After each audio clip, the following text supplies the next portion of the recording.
Hi, this is Phil Bautista with Bull Creek Data. Today, I've got Jason Miller on the line, and he's going to be presenting at the Las Vegas Remedy Users Group meeting here in December at the New York Hotel. Welcome, Jason. Thanks, Phil. Hey, so you're presenting two topics, by the way, in two different sessions at the conference. The first one is importing LDAP with Atrium Integrator, and it's a discussion and a demo, as well as you're also going to be presenting on how to avoid hard coding Atrium Integrator connections, and you're going to sprinkle in some variables. So let's talk about those real quick. So give us an overview of the first topic about importing LDAP with Atrium Integrator. You're going to be discussing it and doing a demo, is that correct? That's correct. So it's a application that I've built on AR system for the importing, staging the data, and a console for managing the data, reviewing any errors, reviewing and filtering the data. Then it goes along with the Atrium Integrator job to pre-validate a lot of the data. For example, managers, I'm sure people have experienced this, where you have two new employees, one of them's a manager, one is their subordinate, and the out-of-the-box import LDAP import tries to import the subordinate before the manager, and it fails because it says the manager's not there. This job only uses pre-validated managers. So in the case of the manager's not found, it just leaves that blank. The following run will then pick up the manager once they're created. So it's those kind of enhancements to what people are used to, all built in a custom app. So it's got better data validation there, you say, than the out-of-the-box LDAP import, which would be great. So it would reduce the time to market with the data that you try to put in from LDAP via Atrium Integrator, right?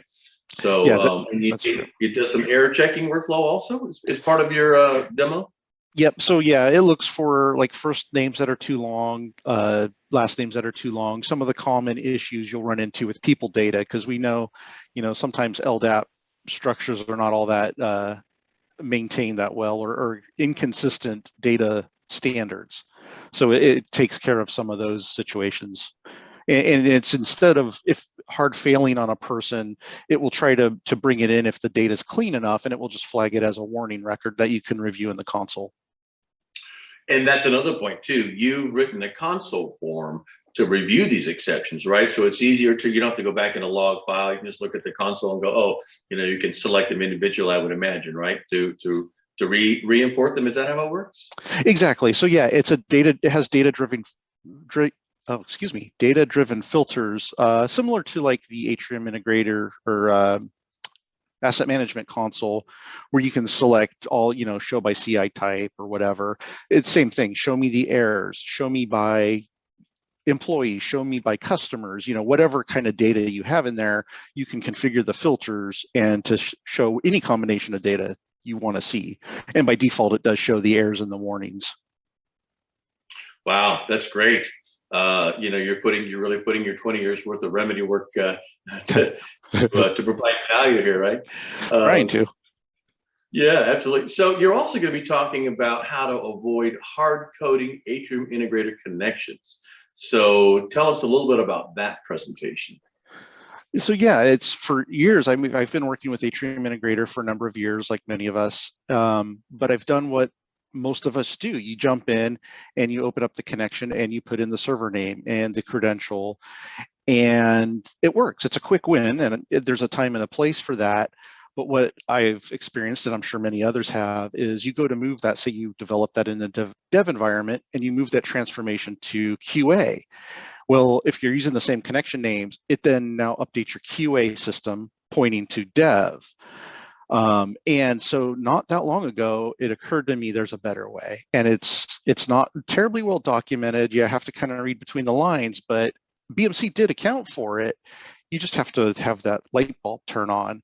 So that's what we're going to be showing, is how to use the variables, which are there by default. And the first thing people typically get rid of, it's in the connection, and they say, oh, get rid of that variable, I'm putting in my server name.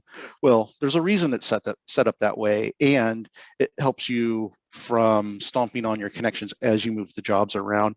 And it also has when you use the process as BMZ kind of, I envisioned it, you can use variables to make your jobs context aware. An example is kind of back to the LDAP topic. I had one customer who had different OUs for students and employees and contractors. And originally the job was set up as different transformations for each one. But we rewrote that and made it one transformation that, based on how the job runs, it says, I'm running for a contractor, let's go to the contractor OU. I'm running for an employee, let's go to the employee OU. So you can use those variables to add a lot of flexibility and reduce your redundancy. So you're using these variables to control the flow and the scope of your jobs in the transformation.